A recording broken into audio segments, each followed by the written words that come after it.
Mientras pensaba en la entrevista de hoy, me acordé de un libro que leí hace mucho tiempo, un libro de cuentos de Horacio Quiroga, de amor, locura y muerte.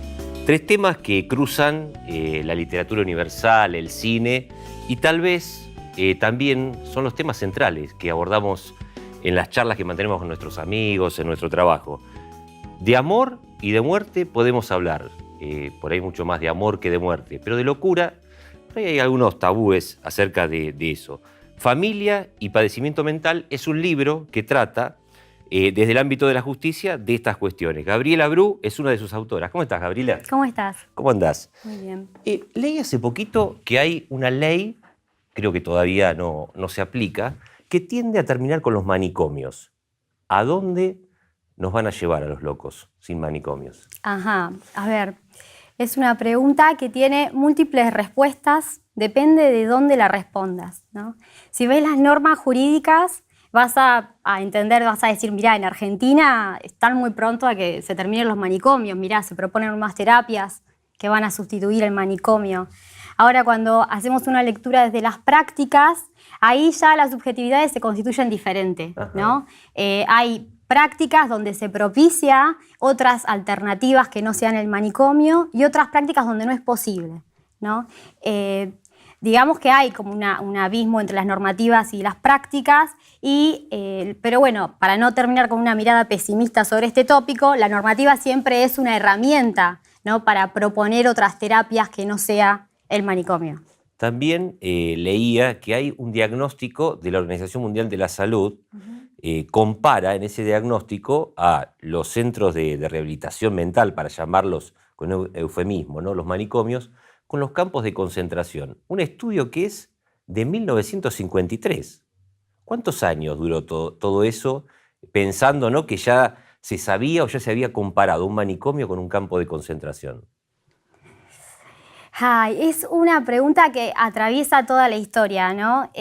Los manicomios surgen como espacios terapéuticos, pero también como de, vamos a decir, como de acumulación de personas que sobraban en la sociedad, claro, ¿no? Que molestaban. Que molestaban, ¿no? Y digo, esto también puede estar sucediendo ahora, pero también en muchos casos es la última alternativa y la única que las familias se encuentran para resolver su situación, problema que tiene que ver con el proceso de salud, enfermedad, atención de ese familiar, ¿no? Entonces, a ver, ¿es un campo de concentración? Sí y no. Depende qué neuropsiquiátrico. Claro. En Argentina todavía tenemos neuropsiquiátricos enormes, con más de 1000 personas de población. Y esa población no se ha reducido a partir de los últimos cambios normativos, digamos. Está más o menos estable, lo cual persiste la institución manicomial. Pero se superpone con otros tipos de alternativas que la misma familia va encontrando. Hay un tabú, ¿no? Hablar del padecimiento mental, del integrante de la familia que por ahí tiene algún trastorno. Esto no es un tema fácil para nadie. No es un tema fácil y es un tema necesario, ¿no? Hay mucho material. Sin embargo, a mí me ha sucedido que con los años empecé como a decantar las ideas sobre lo que puedo hablar de salud mental o enfermedad mental, ¿no? Lo que yo puedo decir como trabajadora social y como, bueno, estoy haciendo el doctorado en ciencias sociales, entonces continúo trabajando en tópicos de salud mental, es que hay una relación intensa entre la salud mental o la problemática de salud, enfermedad, atención y la dimensión social, ¿sí? Y esto lo puedo decir en varias dimensiones. El enfermar, no es lo mismo enfermar en cualquier parte de la estructura social, ¿no? Por eso hablo de la dimensión social. No es lo mismo enfermar siendo profesor universitario, que tenés obra social, que podés acceder a alternativas terapéuticas que vos elijas, que podés tomarte una licencia para recuperarte y volver a trabajar, a enfermarte siendo albañil o trabajando de changas de albañil. Sí, o no teniendo obra social. No pudiendo descansar, claro, ese tiempo que vos necesitas. Claramente la recuperación no va a suceder y podría llegar a suceder en accidente de trabajo. Entonces, depende en qué lugar de la estructura social estamos, es como vivimos la enfermedad. A su vez, la enfermedad genera efectos sociales ¿Qué digo con esto? Cuando uno enferma, comienza a circular por ciertas instituciones, comienza a relacionarse con determinadas personas de ciertas maneras que hasta entonces no conocía, genera una nueva trayectoria social y vital, ¿no? Pero a su vez, cuando vos pensás en los diagnósticos, en las mismas configuraciones de los diagnósticos está la dimensión social. No es lo mismo enfermarse de esquizofrenia en la década del 70 que enfermarse de la esquizofrenia ahora. Se habla diferente de la esquizofrenia. Antes, tal vez, por un ejemplo, no es que sea así taxativamente, pero en un momento de repente la esquizofrenia pareció más atravesada por el psicoanálisis y hoy de repente la esquizofrenia parece más relacionada con las neurociencias. Bueno, esto no es casual, ¿no? Y ahí también está la dimensión social. Entonces aparece a lo largo de todas los frentes o las aristas al momento de hablar de salud o enfermedad mental. Y pocas herramientas tienen los familiares, ¿no? de las personas que tienen estos padecimientos. ¿Cómo se los puede ayudar? ¿El Estado tiene mecanismos como para ayudar a los familiares que puedan asistir, que puedan acompañarlos, que puedan estar ahí atravesando ese proceso de recuperación o de búsqueda de alguna salida? Existen mecanismos, siempre faltan más, ¿no?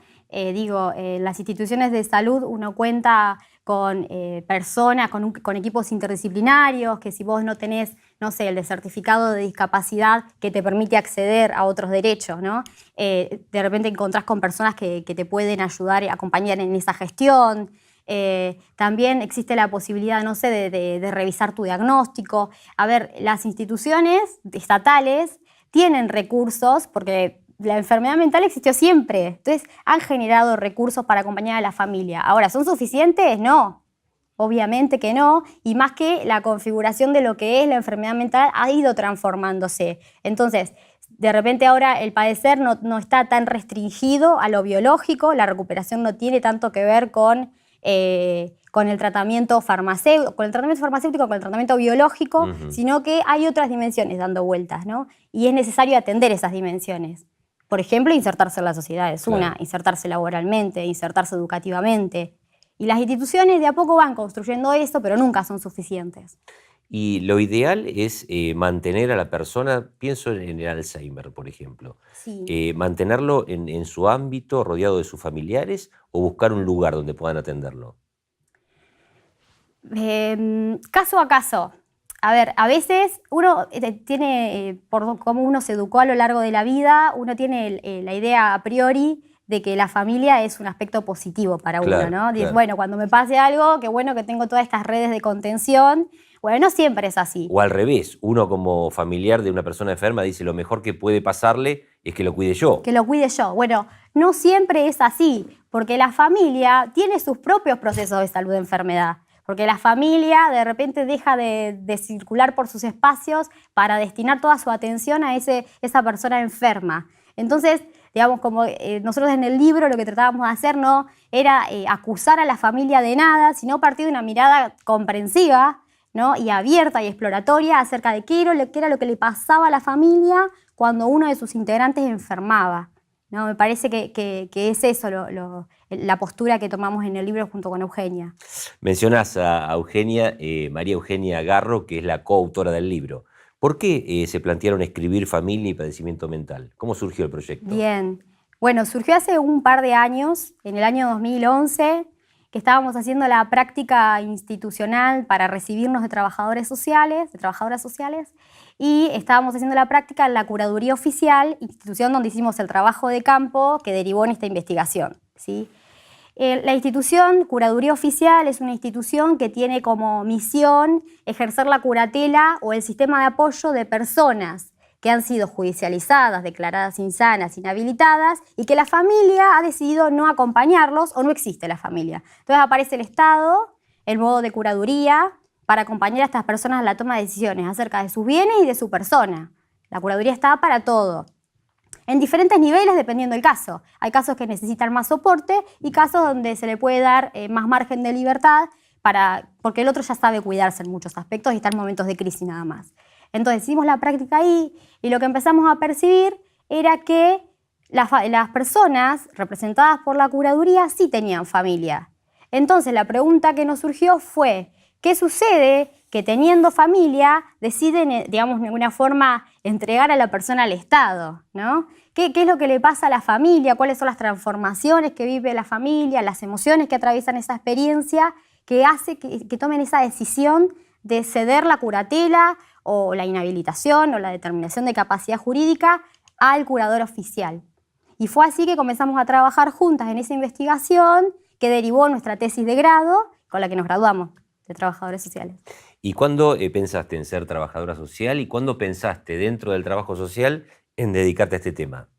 Bueno, a ver, no es muy interesante la respuesta a este tópico porque yo estudié trabajo social porque en ese momento no existía sociología. Ajá. Entonces no puedo responderte desde la vocación, ¿no? Soy bien. Trabajadora social porque siempre lo quise ser. Después.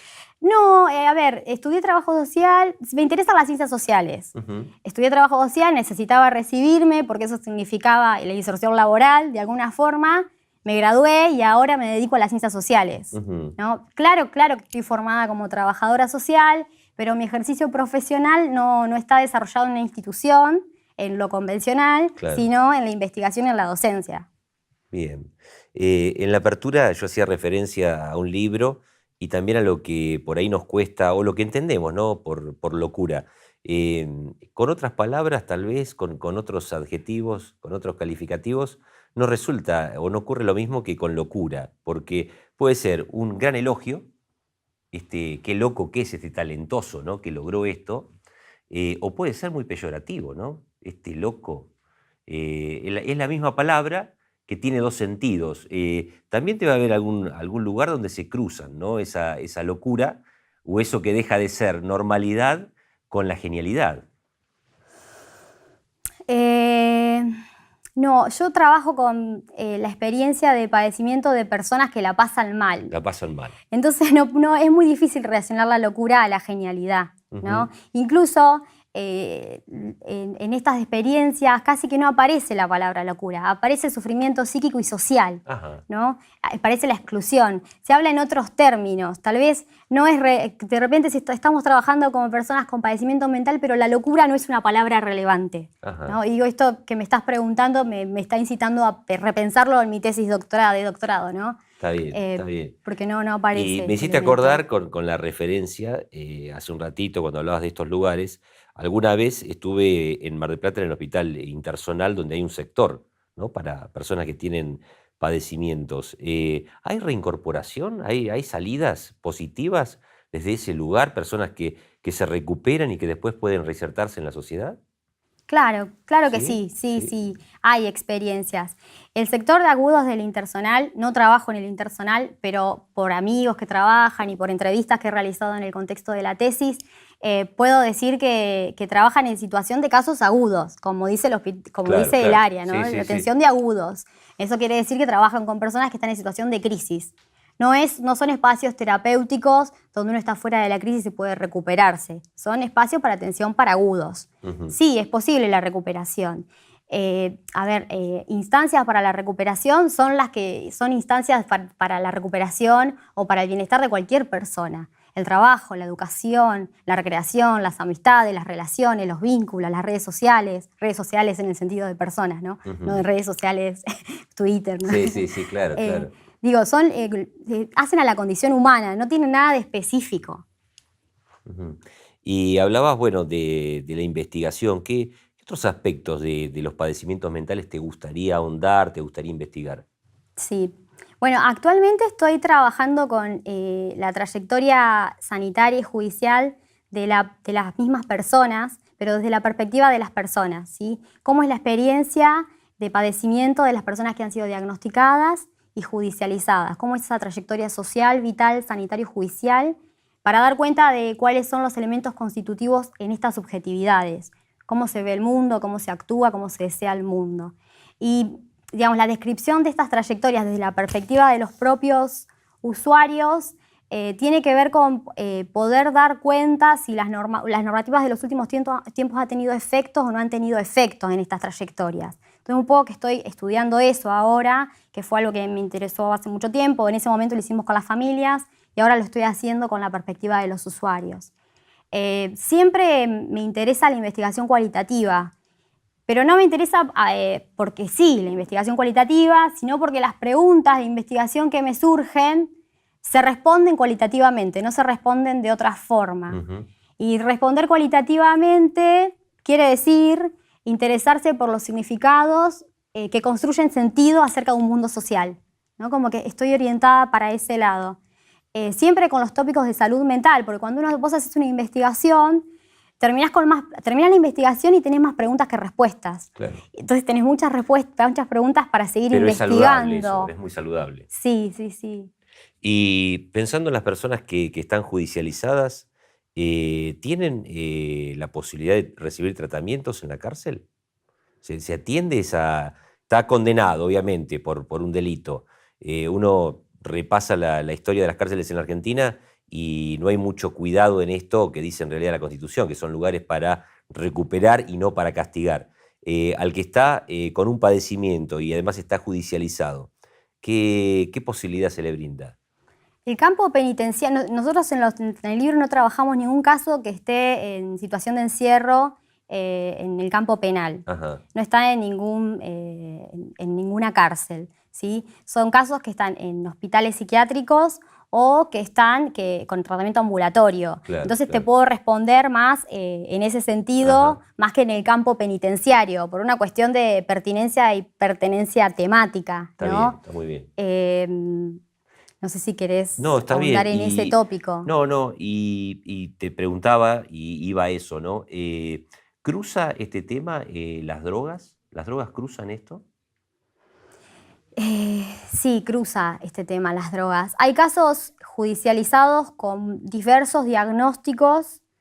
Generalmente los diagnósticos son bipolaridad, esquizofrenia y retraso en diferentes grados.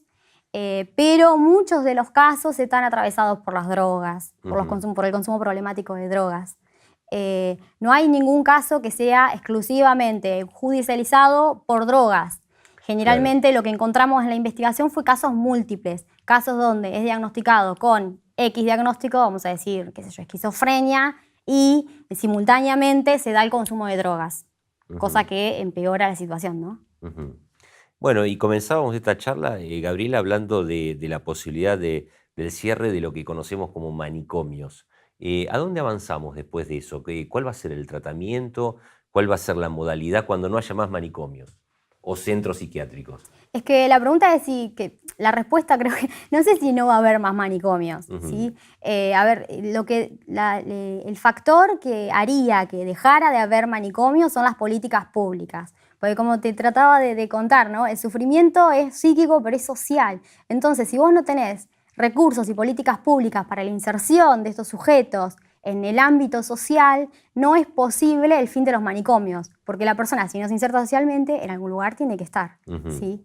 Entonces, digamos que si no sube el nivel de políticas públicas, no mejora el nivel de políticas públicas en términos sociales, en el ámbito de la discapacidad y de salud mental, no va a ser posible el fin de los manicomios. Un factor está relacionado con el otro. ¿Y cómo ves esto en la agenda? No quiero hablar de determinados gobiernos ni de determinados partidos políticos, pero el Estado argentino en sus distintos niveles, ¿tiene en la agenda esto? ¿Lo tiene presente para diseñar políticas públicas? Y no sé si lo puedo responder yo. Políticas públicas existen, pero no las necesarias. Capaz que los recursos son de tipo más paliativos ahora, ¿no? ¿Y Sí. qué habría que hacer? ¿Cómo habría que trazar un plan? ¿Mirar otros lugares? Porque cuando se habla, por ejemplo, de educación, se mira a los países nórdicos. Y así en otros órdenes también hay algunas referencias. ¿Hay referencias en este tema también para decir, bueno, a ver, miremos lo que está sucediendo en tal lugar y copiemos lo más positivo? ¿Podemos hacer eso? Sí, claro que sí. Uno ni siquiera necesita mirar para afuera para dar cuenta cuáles son las necesidades, ¿no? Si uno le pregunta a los profesionales de las instituciones o a los mismos usuarios cuáles son las necesidades, se van a empezar a repetir y la muestra se va a saturar muy rápido. ¿Qué quiero decir con esto? Las respuestas se van a empezar a repetir.